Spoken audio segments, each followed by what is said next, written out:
So yellow is one way to brighten up a space. Another method is indoor plants to get a little of that tropical feel, or maybe just to have something living in our spaces. So here are the most popular houseplants right now. Who else but Franky Flowers? Franky, what is number one on your list, the top one you want to talk about when it comes to popular indoor plants? It is so popular, Tracy. It is so popular. It's called Pink Princess Philodendron. It was so popular that it actually sold out. I could not find it anywhere, but what I have found is a variation of that. And what the variation is pink polka dot. What's really trendy right now when it comes to indoor plants is plants with brightly colored foliage. You just talked about yellow, but adding pink, and you can see these guys here in the pink polka dots, just with the beautiful little pots. Most plants that have that little flecking and that little variation of color is where the chlorophyll has actually left the leaf and the true colors are showing in behind, almost like the fall colors. But there are so many different variations, but pink polka dot, pink princess, if it's pink, it is on trend and people want it inside their homes. Ooh, okay, I love pink. I totally get that, but I see something else on that table that looks very low maintenance and right up my alley. What's your next pick? Yeah. Well, the next pick is something that has been popular for about the last 5 to almost 10 years now, and that is indeed succulents. And succulents come in a whole different array of shapes and sizes. The reason why they're so popular is indeed they are low maintenance, requiring bright light. They don't need as much water, but they do need water. Some will even go out and start to set out what's a little bit of a flower head there, as you can see. So these guys here are fantastic inside the home in a bright area, on the desktop. Some say that it actually helps with taking away different bad vibes that are coming from your computers. No, there's no science behind that whatsoever. It's just a nice, easy plant that makes you happy. Frank's like, no, it's not doing that, but it's good to have. Okay, No. now my son is obsessed with Cobra Kai, so I think he would be very into your next suggestion.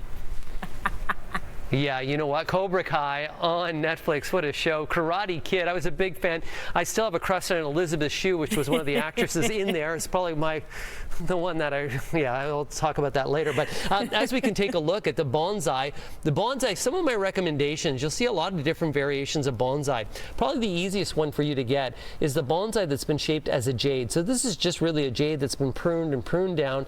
Easy to grow, will do well indoors. And some bonsai, this is a tropical Scheffalera. These two don't need to be put out during the winter months or go through a dormancy period. If you're using junipers or evergreens, you do need to put them into a dormancy period, meaning they need to go outside then inside, a little bit more work. So if you're wanting something with a little less work, go with the tropical ones. Jade is my favorite. Cobra Kai. Yeah, baby. And your next 2 picks for us, Franky, what have you got? Ficus are very popular, but a word of warning with ficus. This is the Benjamina ficus, and even the fiddle leaf ficus. Most of them don't like to be moved. So once you put them in their location, a room that's either south or west facing, but you don't want them in a brightly and in front of the window, but just in a bright room, don't move them around, else they'll drop their foliage. They're a little harder. But probably the number one easiest plant, really right across, and it's making a huge resurgence, is the snake plant. And you can see the snake plant here. This is its traditional form, very easy. It can actually do well even into a lower light situation, but will do in a fairly bright room. Doesn't require a lot of watering. There's some different variations as well that have different foliages, and even some that will have the brighter yellow and will be more of a dwarf foliage. The nickname of the snake plant is mother-in-law's tongue, and just like a mother-in-law's tongue, it'll always be there and will never die. And it's sharp too. Those leaves are sharp. Listen, oh yeah, watch out. My friend Vivian Kay got me a spider plant during COVID, and you know what, Franky? It's still alive.